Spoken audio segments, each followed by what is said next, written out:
Okay, I think that should do it. I got my book up here. Am I at the right page? Ooh, pretty sure that's the right page.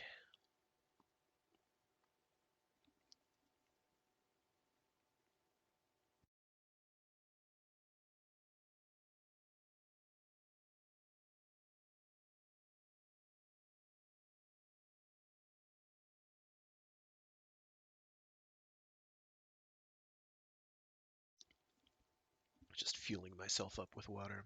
Here we go. Alrighty. Welcome back to another thrilling installment of Storytime Saturdays. I am your narrator, as ever, intrepid, voluminous, and misusing the word voluminous, Fragath. And today we're going to continue reading from Brigands of the Moon by Ray Cummings. The story of Greg Haljan. Um, from the pages of Astounding Stories of Super Science of April 1930. The first part was published in March of 1930. This one's in April. There are 4 parts total. This is the second of part 2, which should wrap up part 2 for us. And after that, I'll move on to part 3, which was published in May of 1930. Oh, just in time for May of 2020. 90 years later. How great is that?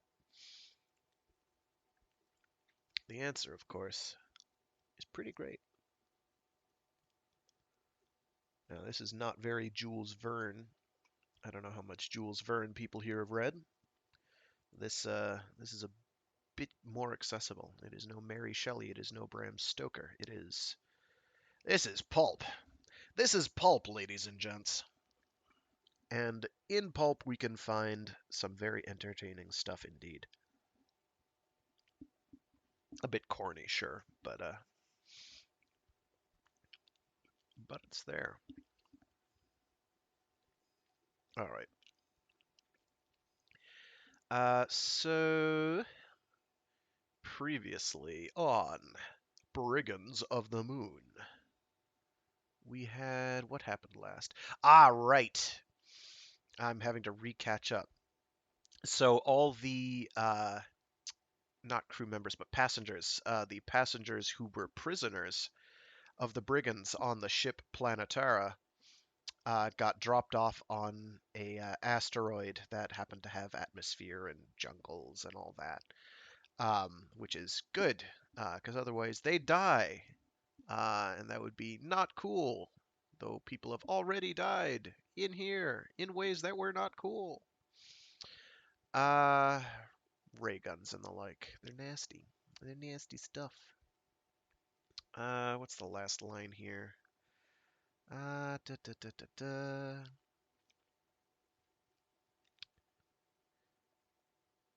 We were away upon our course for the moon, my mind flung ahead, Grantline with his treasure, unsuspecting this brigand ship. And suddenly, beyond all thought of Grantline and his treasure, there came to me a fear for Anita. Anita being the sister of George Prince, who was, I think, their geologist, the Brigands geologist.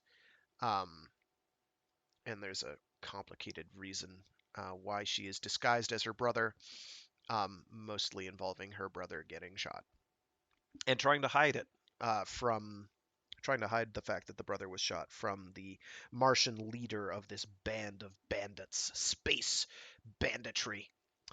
Uh, in God's truth, I had been, so far, a very stumbling, inept champion, doomed to failure with everything I tried. It swept me so that I cursed my own incapacity. Why had I not contrived to have Anita desert at the asteroid? Would it not have been far better for her there? taking her chance for rescue with Dr. Frank, Venza, and the others? But no.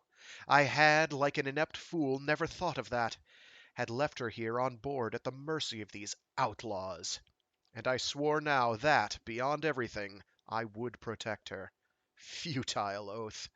If I could have seen ahead a few hours. But I sensed the catastrophe. There was a shudder within me as I sat in that turret, docilely guiding us out through the asteroid's atmosphere, heading us upon our course for the moon. And that brings us to the next chapter, which is where we'll be starting / resuming. Um,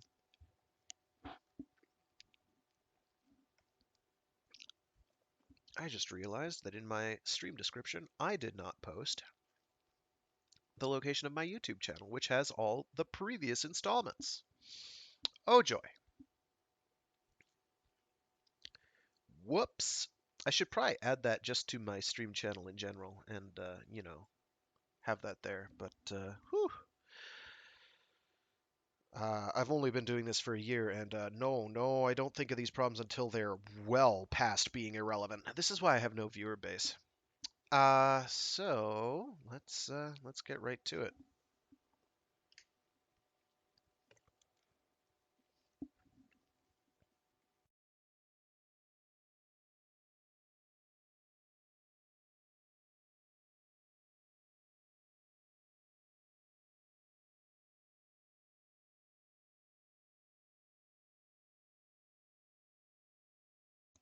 Just chugging more water to get myself properly lubricated.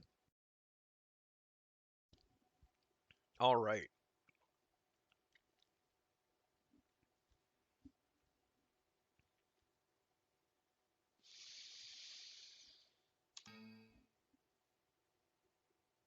Oh, good.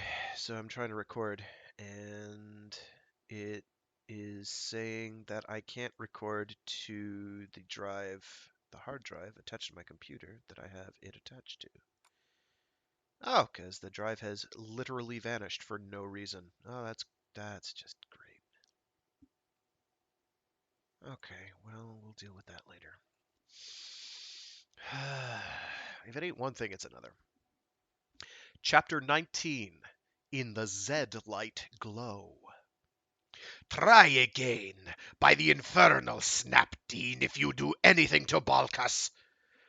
Miko scanned the apparatus with keen eyes. How much technical knowledge of signaling instruments did this brigand leader have? I was tense and cold with apprehension as I sat in a corner of the helio room, watching Snap. Could Miko be fooled? Snap, I knew, was trying to fool him. The moon spread close beneath us. My log chart, computed up to 30 minutes past, showed us barely some 30,000 miles over the moon's surface. The globe lay in the quadrature beneath our bow quarter, a huge quadrant spreading across the black starry vault of the lower heavens. A silver quadrant. The sunset caught the lunar mountains, flung slanting shadows over the empty lunar plains. All the disk was plainly visible. The mellow earthlight glowed serene and pale to illumine the lunar night. The Planetara was bathed in silver. A brilliant silver glare swept the forward deck, clean white and splashed with black shadows. We had partly circled the moon, so as now to approach it from the earthward side. I had worked with extreme concentration through the last few hours, plotting the trajectory of our curving sweep, setting the gravity plates with constantly shifting combinations, and with it a necessity for the steady retarding of our velocity.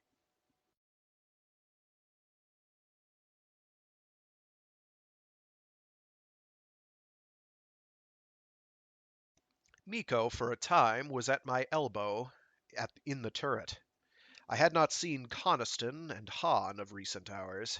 I had slept, awakened refreshed, and had a meal. Coniston and Hahn remained below, one or the other of them always with the crew to execute my sirened orders. Then Coniston came to take my place in the turret, and I went with Miko to the helio room. "You are skillful, Haljan," A measure of grim approval was in Miko's voice. You evidently have no wish to try and fool me in this navigation. I had not, indeed. It is delicate work at best, coping with the intricacies of celestial mechanics upon a semicircular trajectory with retarding velocity, and with a makeshift crew we could easily have come upon a real difficulty. We hung at last, hull down, facing the earthward hemisphere of the lunar disk. The giant ball of the earth lay behind and above us, the sun over our stern quarter. With forward velocity almost checked, we poised, and Snap began his signals to the unsuspecting Grantline. My work momentarily was over. I sat watching the helio room. Moa was here, close beside me. I always felt her watchful gaze, so that even the play of my expression needed reining. Miko worked with Snap. Anita, too, was here. To Miko and Moa it was the somber, taciturn George Prince, shrouded always in his black mourning cloak, disinclined to talk, sitting alone, brooding and cowardly sullen. Miko repeated, By the infernal if you try to fool me, Snapdean! The small metal room, with its grid floor and low-arched ceiling, glared with moonlight through its windows. The moving figures of Snap and Miko were aped by the grotesque, misshapen shadows of them on the walls.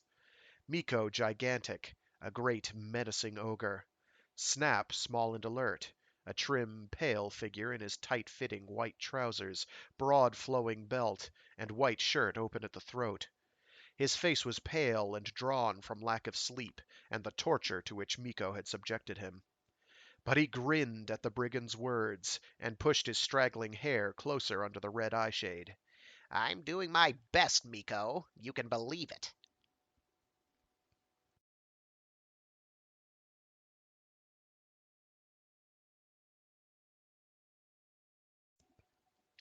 The room over long periods was deadly silent, with Miko and Snap bending watchfully at the crowded banks of instruments. A silence in which my own pounding heart seemed to echo. I did not dare look at Anita, nor she at me. Snap was trying to signal Earth, not the moon. His main helios were set in the reverse. The infrared waves flung from the bow window were of a frequency which Snap and I believed that Grantline could not pick up. And over against the wall, close beside me and seemingly ignored by Snap, there was a tiny ultraviolet sender. Its faint hum and the quivering of its mirrors had so far passed unnoticed. Would some Earth station pick up? I prayed so. There was a thumbnail mirror here which could bring an answer. I prayed that it might swing. Would some Earth telescope be able to see us? I doubted it. The pinpoint of the Planetara's infinitesimal bulk would be beyond them. Long silences, broken only by the faint hiss and murmur of Snap's instruments. Shall I try the graphs, Miko? Yes. I helped him with the spectroheliograph. At every level, the plates showed us nothing save the scarred and pitted moon surface. We worked for an hour. There was nothing. Bleak, cold night on the moon here beneath us. A touch of fading sunlight upon the Apennines.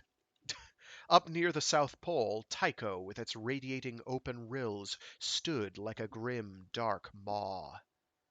Miko bent over a plate. Something here? Is there? An abnormality upon the frowning, ragged cliffs of Tycho? We thought so. But then it seemed not.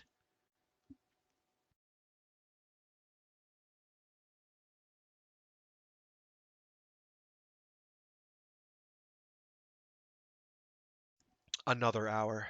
No signal came from Earth. If Snap's calls were getting through, we had no evidence of it. Abruptly, Miko strode at me from across the room. I went cold and tense.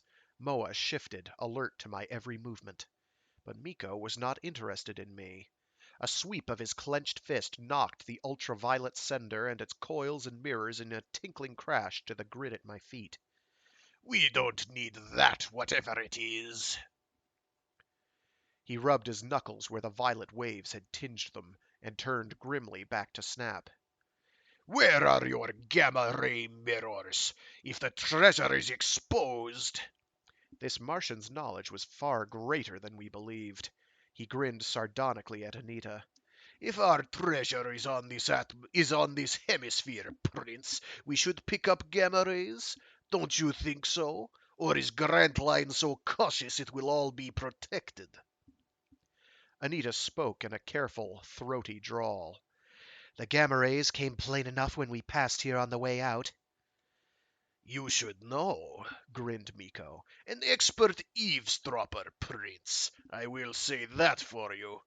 Come, Dean, try something else. By God, if Grantline does not signal us, I will be likely to blame you. My patience is shortening. Shall we go closer, Haljan? I don't think it would help, I said. He nodded. Perhaps not. Are we checked? Yes. We were poised, very nearly motionless. If you wish an advance, I can ring it, but we need a surface destination now. True, Haljan. He stood, thinking. Would a Z-ray penetrate those crater cliffs? Tycho, for instance, at this angle? And there's a footnote here. Footnote B. An allusion, with an A, to the use of the Z-ray light for making spectrophotographs of what might be behind obscuring rock masses, similar to the old-style X-ray. So that is the Z-ray. It might, Snap agreed. You think he may be on the northern inner side of Tycho? He may be anywhere, said Miko shortly. If you think that, Snap persisted, suppose we swing the Planetara over the South Pole. Tycho, viewed from there. And take another quarter day of time? Miko sneered. Flash on your Z-ray. Help him hook it up, Haljan.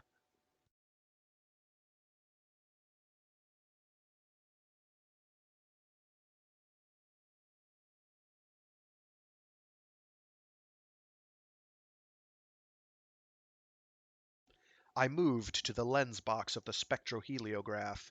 It seemed that Snap was very strangely reluctant. Was it because he knew that the Grantline camp lay concealed on the north inner wall of Tycho's giant ring? I thought so.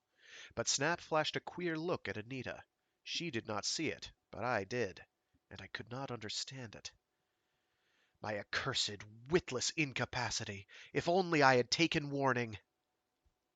Here, commanded Miko. A score of graphs with the Z-ray. I tell you I will comb this surface if we have to stay here until our ship comes from Ferrok-Shan to join us. The Martian brigands were coming. Miko's signals had been answered. In 10 days, the other brigand ship, adequately manned and armed, would be here. Snap helped me connect the Z-ray. He did not dare even whisper to me, with Moa hovering always so close. And for all Miko's sardonic smiling, we knew that he would tolerate nothing from us now. He was fully armed, and so was Moa.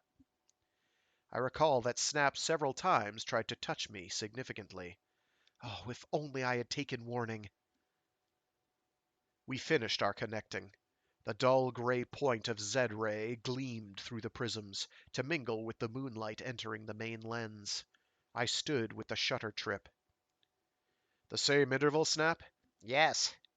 Beside me, I was aware of a faint reflection of the Z-light, a gray cathedral shaft crossing the helio room and falling upon the opposite wall.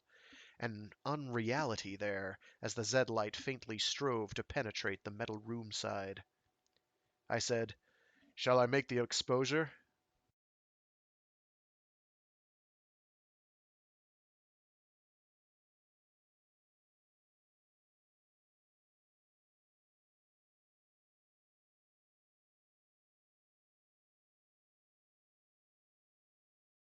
Snap nodded.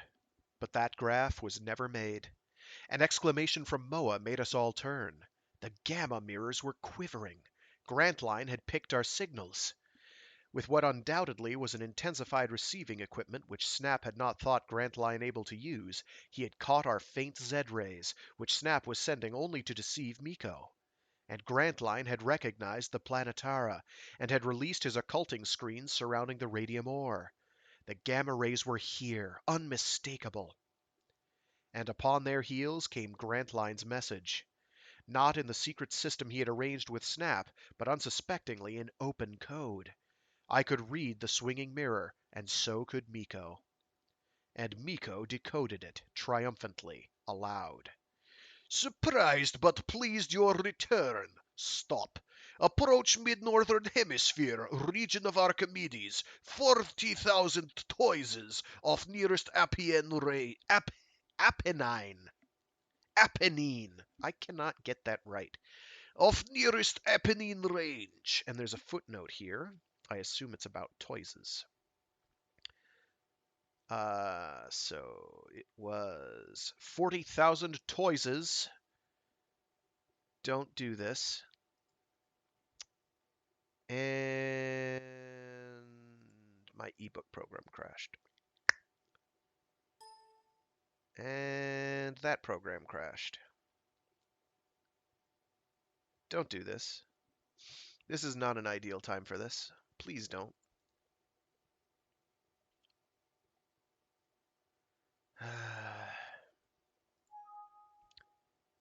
Of course. Okay. So some serious to minor or minor to serious technical difficulties,